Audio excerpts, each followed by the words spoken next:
So Manchester United finally beginning to chain together a good series of results. Højlund also, after getting his debut Premier League goal, looks like the floodgates have opened. Now the goals are coming in. Dennis, thoughts on this United game? Always going to be tricky when you play Aston Villa and Unai Emery, but United managed to navigate it. What's working for them lately? It looks like all of a sudden nobody's complaining about injuries. Ten Hag, all has stopped.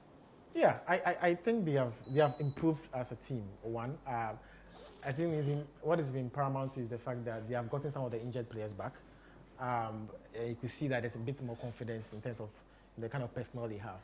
You watched the game against West Ham last week, and I said that Martinez, Casemiro, all those players coming in. Luke Shaw was great. All those players make Man United look different, and that's what happens. Even in this game where they were playing a very difficult Villa side at Villa Park, which is also it's always not easy game. Watch the first half. Villa play with a lot of intensity, and they don't. You can't sit down, you can't even relax because they're always on you, pushing hard. But I think they've managed to, find. They barely lost any game at home. No, they hardly lose at home, and for them to go there and win was great credit to them. But I'm saying, I just think that they found a way to win games in recent times, and it's mainly because some of those players are back, and for me that is prime because. For all the things I've heard about Casemiro, that he's having a bad season. Trust me, that guy is top class. Because you see, I didn't get all the noise about that anyway. I think it's funny when I hear some of these things because you see, the Man United team wasn't working. Yeah. And naturally, when the team is not working, nobody plays well. Yeah. But if you watch the West Ham game, you watch this game, you realize the kind of player he is. The number of times he steals the ball. Those are virtues that we don't have players. In this modern football, they're not a lot. For him to anticipate the ball and steal it, and try to mix it up sometimes. So having he can get forward when the team needs him to. Exactly, he knows when you move forward, when you have to keep the balance right. And I think Man Utd has been great for them.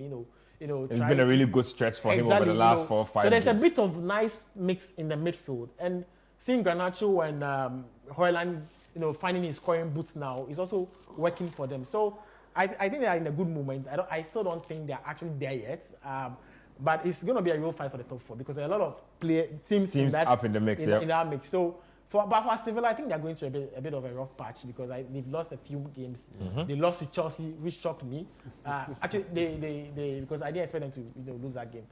But in this particular game, they played well in the first half. But I think that they were just not ruthless in front of goal because there were a lot of chances. You have to give credit to Onana as well. I think this has been his best game ever since he came to Man United. If you watch this game in both halves, he made very decisive saves, and that's what actually saved United. Because in that first half, the pressure from Aston Villa was consistent, and for him to actually make those saves to help them to put them in the game was vital. So it was great for them. See McTominay come and score again, something he has been doing consistently. That he seems to be the one who always comes and bails United out. So I think for Ten Hag, you sit down and ask himself, should this guy be starting games? I think let me just go with the fact that I'll bring him the last 5 minutes, last 15 minutes. Come and see if he can do something. And he keeps on doing it on a consistent basis. So good game. I think at least it brings that competition in the top 4.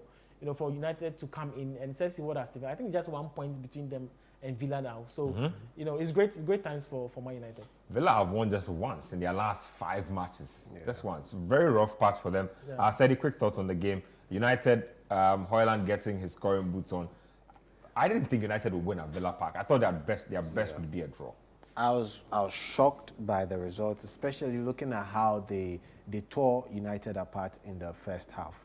Listen, Casemiro is so important to this United team. He has positional awareness, and in the first half, his side was much more concrete than the other side. Menu had a lot of issues to deal with in the first half, and that part of the pitch was being used by Aston Villa to the max. Ramsey was having a field day.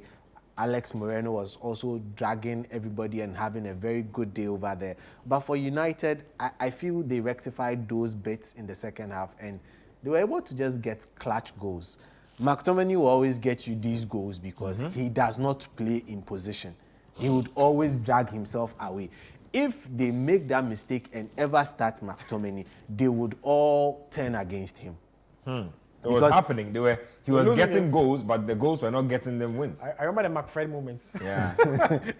He's that player who would not sit in that position. Yeah. That's how come he would always be arriving late in the box. In fact, sometimes even be in the box before Højlund would be in the box. That's how weird of a player he is.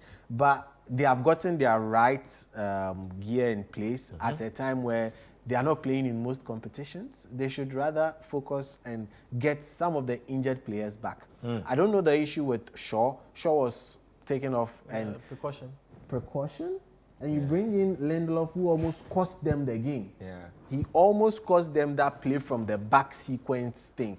And why would you also play him out of position? You should be able to adapt certain things to your game. But good win for them all the same. Yeah. They need to get more on the board if they want to be counted as part of the big boys this time. But I think they lack options on the left back position. I think it's a problem area for them because anytime Shaw is injured, Malacia was supposed to come and fix that problem, but he's been injured forever. So United definitely need to look at the left-hand side. They've even had to play Wan-Bissaka and had to play players, all kinds of players there this season.